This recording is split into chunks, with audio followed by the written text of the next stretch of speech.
Hi everyone, and welcome back to my channel. If you are new here, hello and welcome. My name is Minorities. I'm a fourth year medical student in Nigeria. I post medicine and lifestyle content on my channel, so if that's the kind of content you are interested in, please do not forget to subscribe. Today's video, as you can tell by the title, I'm going to be listing 5 things I wish I knew before starting medical school.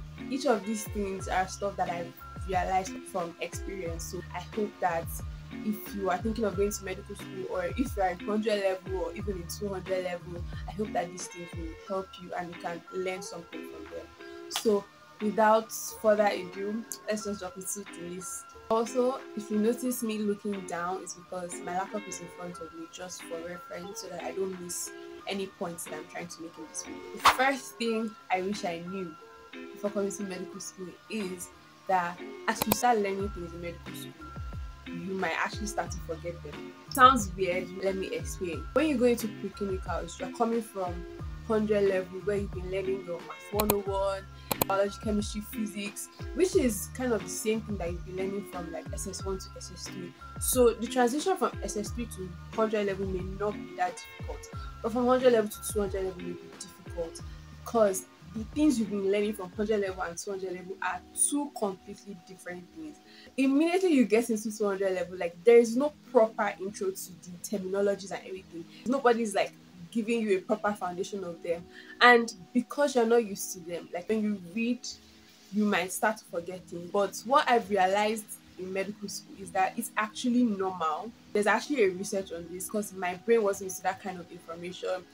It was not really retaining it at first, but I continued learning. All the terminologies and everything just became engraved in my brain. Over time, I noticed that my brain started to adapt, and then once you adapt and you keep going in medical school, honestly, everything will get easier. You just constant learning. Once you give up, there's no way you're going to learn it. But continuing in the process of learning and trying to like go over stuff as you learn it, to keep understanding, and what you learn begins to stick in your brain over time. The second thing I wish I knew before medical school is realizing that medical school is busy. Okay, almost seems like you are not going to have time to rest, you're not going to have time for your interests, you're not going to even have time to watch a movie or something. But what I've come to understand is that you'll never have the time to do what you want to do. You actually have to make time for them. Medical school can be a lot, and once you just get invested in it, it can almost look like that work-life balance that a lot of medical students preach about is impossible. It can look like your whole life should revolve around medicine. You shouldn't even have time to rest. Something as simple as resting that you need is going to look impossible. You need to be in charge of your time. So being in charge of your time means that you are going to allocate time for the things that are important to you. If you are not intentional about allocating time for your hobbies, whether or even things like your business, because there are medical students who have businesses. So if you are not intentional about allocating time for the things that matter to you aside from your academics, it may seem like your whole identity revolves around being a medical student. And just in the long run, when you graduate from medical school, I don't think any medical student who has graduated are not sitting there reminiscing at the 12 hours you spent in the library trying to read for your exams. They're like, oh, those were good times. Like, nobody is doing that, okay? People are trying to make memories that they're going to look back on and reflect on and be happy. So being intentional about your time, and then allocating time for rest, allocating time for the things that you love. It doesn't even have to be a business. It could be a business, but it doesn't even have to be. So if you like watching movies, if you like to read books like me, allocating time for them, even if it's something as simple as planning movie night every Friday or every Saturday, just so that you can have that to look forward to.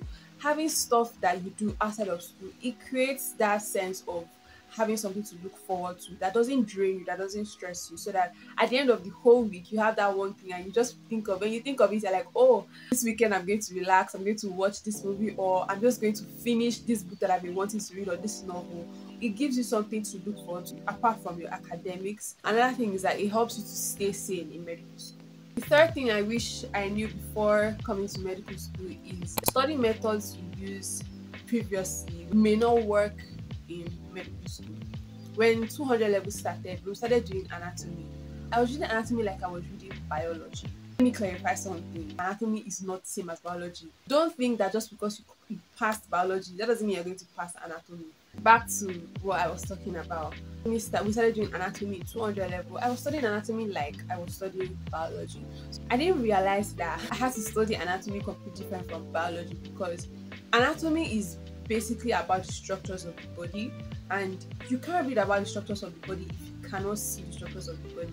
So I was just reading, making notes, making jottings, and by the time I wrote my very first test in anatomy, I didn't do well in the test. But then I realized that it wasn't because I didn't read, because I read well. I read for that test, but the way that I read was what was the problem. I realized later on that anatomy is a 3D course and I have to study it, looking at the structures. So what I started doing from 100 level second semester, when we started thorax and abdomen and breast, I started downloading pictures, right? So I would download pictures. I would go on Pinterest and download pictures of the thorax, pictures of the lungs, of the hilum of the lungs, of the structures, the visceral structures in the abdomen, and looking at them over and over and over again, it made me remember the structures in my brain, and it made me understand anatomy better. Instead of just reading notes, writing notes and reading notes, looking at those things that I was studying helped me to recall the information better. So that was the switch that I made for anatomy. In medical school, there are ways to study the courses. You have to be able to be flexible, to be able to know which methods you should be using and which methods to not be using. So like I said, for anatomy, I was using pictures. For other courses, you may need to use charts. Other courses, you may need to use flashcards. You might have to switch up your study methods. You adapt to those courses so that you can understand them well. The fourth thing I wish I knew before coming to medical school is your scores don't define you. So I mentioned previously that my very first CA in anatomy, I didn't do well. It was because of the way that I studied it. One thing that I kind of adapted in medical school, or just even in life in general, is that if something doesn't go the way you expected, let's say you write a test in your courses in medicine, whether preclinical or clinicals, and you notice that your score isn't as good as you expected it, the thing that I do is I'll take inventory of why my score was like that. So for the anatomy, like I said, calm down. I was like, okay, why is my score like this, even though I studied very hard? And I realized that it was the way that I studied, realizing that in medical school, there'll be days where your scores won't be as good as you expected it. You can't base off your identity on what you scored, what you did well in, and what you didn't do well in. Because sometimes, like, your scores can go up, down, up, down, up, down in medicine. And you're putting yourself through that emotional strain and through that emotional stress in medical school. You are not doing well for yourself, and in the long run, it's going to affect you.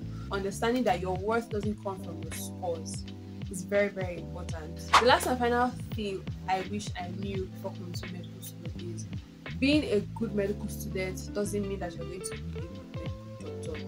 This is something that I actually realized, or I just realized in 400 level.